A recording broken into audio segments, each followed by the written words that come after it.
Hello there, this is Mr. Sutton bringing you a lesson on triangle theorems.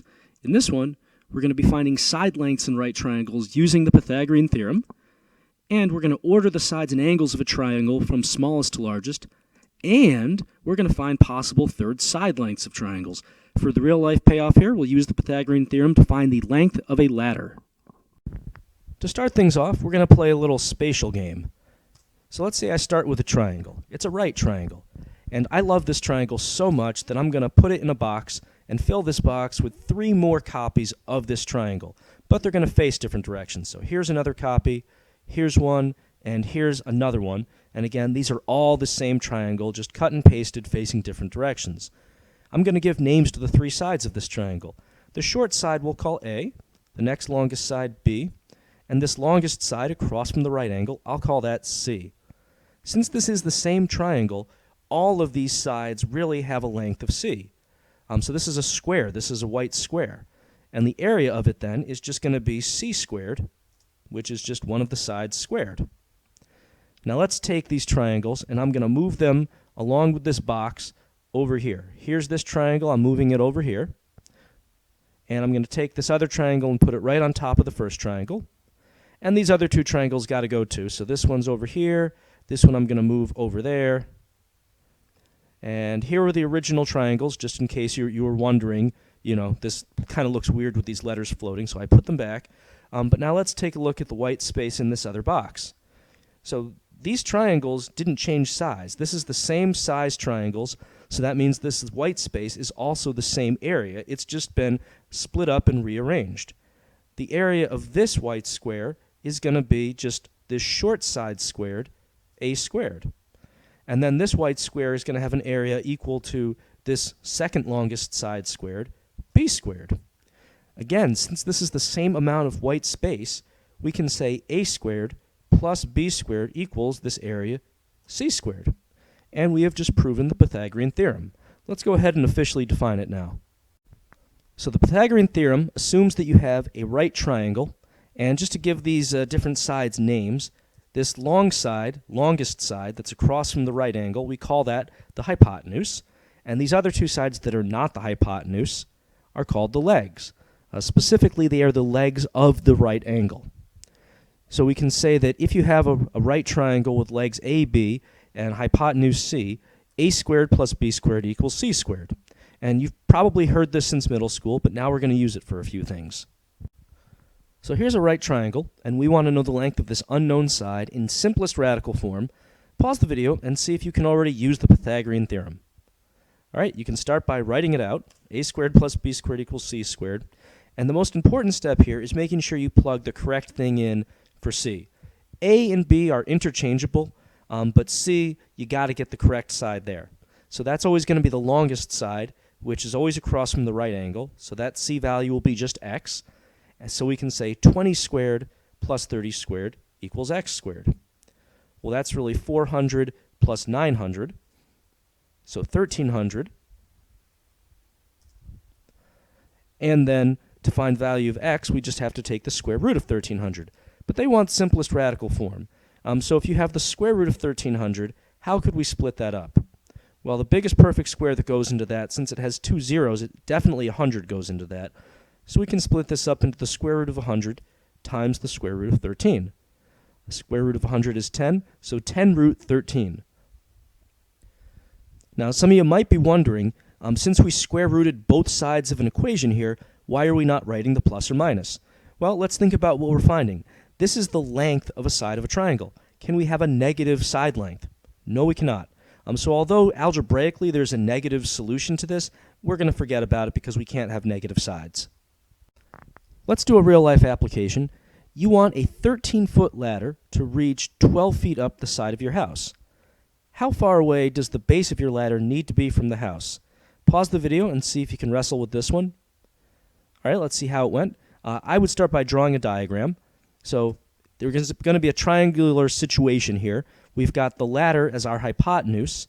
The base, how far away the base of the ladder is from the wall, that's going to be our base of our triangle. And then the height here is how high up on the wall the ladder is going. So we can say 13 feet for the hypotenuse, because that's the length of the ladder. and this side here is going to be 12. That's how high up you want it to go, and we're looking for this base here. So Pythagorean theorem again. Now this time we've got 13 for the hypotenuse, so we can say x squared plus 12 squared equals 13 squared. So that's 144 and 169. So x squared is going to equal 25 if we subtract 144. And then square rooting both sides, we got x equals 5 feet. Before we do anything else with the Pythagorean theorem, just want to show you a neat little shortcut. These are called Pythagorean triples.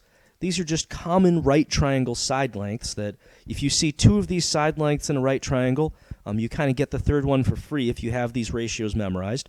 The most common of these is the 3, 4, 5 right triangle. And this also works for anything that's in the same ratio, like 30, 40, and 50, 60, 80, 100, anything in a 3, 4, 5 ratio. If you have two sides, you know the other one. This is by far the most common. If you don't remember any of the other ones, you should at least make sure you know this one. Some less common ones that you will sometimes see are the 5, 12, 13 triangle, the 8, 15, 17, and the 7, 24, 25 right triangle. And again, anything in these ratios, you can also use these ratios to find the third side. At this point, we're going to use what we've learned to find the area of this isosceles triangle. Now, what's the area of a triangle again? Oh yeah, 1/2 base times height. So if we knew the height of this triangle, the length of this altitude, we could just multiply half of that times the base of 6, and that would give us the area. So we need to find this height. Now, one thing that might help us out is that in an isosceles triangle, the altitude bisects the opposite side. So that means that each of these segments here is going to be 3. So then, what is the length of this altitude? So you could do Pythagorean theorem and do like x squared plus 3 squared equals 5 squared. But hold on a sec. You guys know about Pythagorean triples now. In the 3, 4, 5 right triangle, if you have one of the legs as 3 and a hypotenuse of 5, and this last thing in all those ratios is always the hypotenuse, well, then what does the other side have to be? Well, it's got to be 4. So that means we have a height of 4. So 1/2 times 6 times 4 is going to give us 12. So we did save a little bit of time not using the Pythagorean theorem, again, if you remember your Pythagorean triples. You could have used Pythagorean theorem, but this does save you a couple minutes. So up to this point, we've been given right triangles and asked to find missing lengths and other measurements.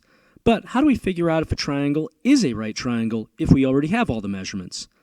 So if a triangle is a right triangle, then that means plugging it into the Pythagorean theorem should give us the same thing on both sides, because the Pythagorean theorem holds true for every right triangle. Pause the video and see if that's the case for this triangle. All right, let's see what you came up with.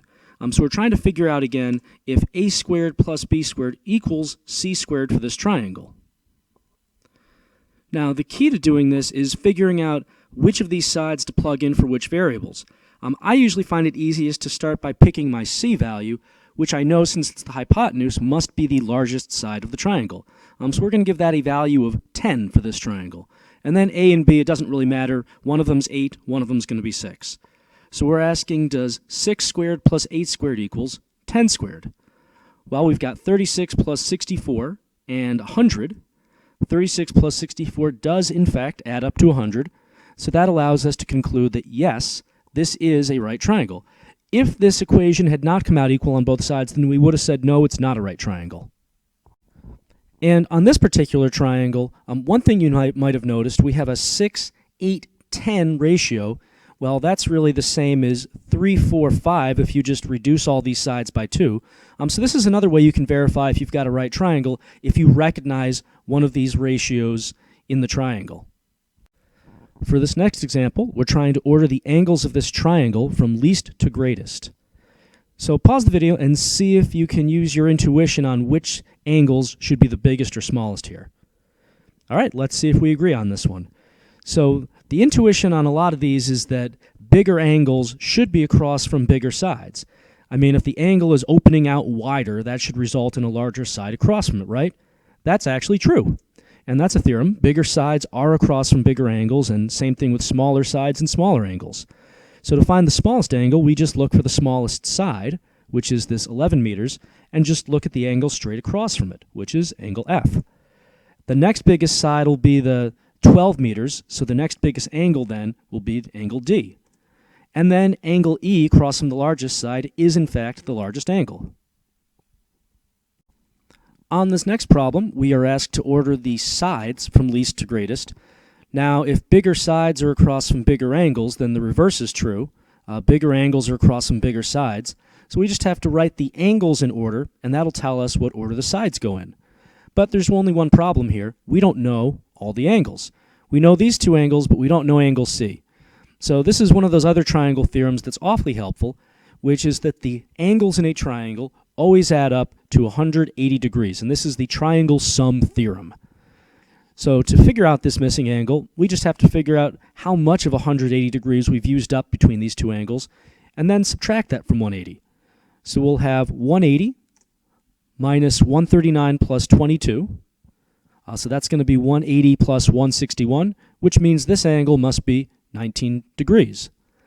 All right, so that was kind of a middle step to solving this problem, but ultimately we want to order the sides here. So let's write the angles in order. We know that this 19 degrees is less than the 22, which is less than the 139. This is the order of the angles. So that means that the smallest side must be across from this 19-degree angle, so that would be side AB. The next biggest side will be across from the 22 degrees, so side BC. And then finally, side AC across from the biggest angle is the biggest side. Let's take a look at the triangle inequality theorem now. This is a theorem that tells us how big the third side of a triangle could be if we already know two sides. And the basic intuition behind this theorem is that if the third side is either too short or too long, we end up with a line rather than a triangle. So this third side here, taking a look at this triangle, if we were to close this angle here all the way so that sides A and C were right on top of each other, then that third side would just be the difference between C and A. So like C minus A, this third side would give us just a straight line for the triangle. So the third side then has to be bigger than the difference of the other two sides. Now, going the other way, let's say we take this angle here and open it as far as it'll go, 180 degrees, so that C and A are now right next to each other, just one straight line here. Well, then that third side stretching across would have to be C plus A. So that means the third side has got to be less than the sum of the other two sides. To write it symbolically, we can say that A minus B has to be less than your third side, which has to be less than A plus B. The third side is between the difference and the sum of the other two sides. Here's a problem for you to try out now. Pause the video and see if you can use your triangle inequality theorem to find the length of a third side of a triangle, given that the other two sides are 7 and 10. All right, let's see what you came up with. So we know again that the third side has to be between the difference and the sum of the other two sides.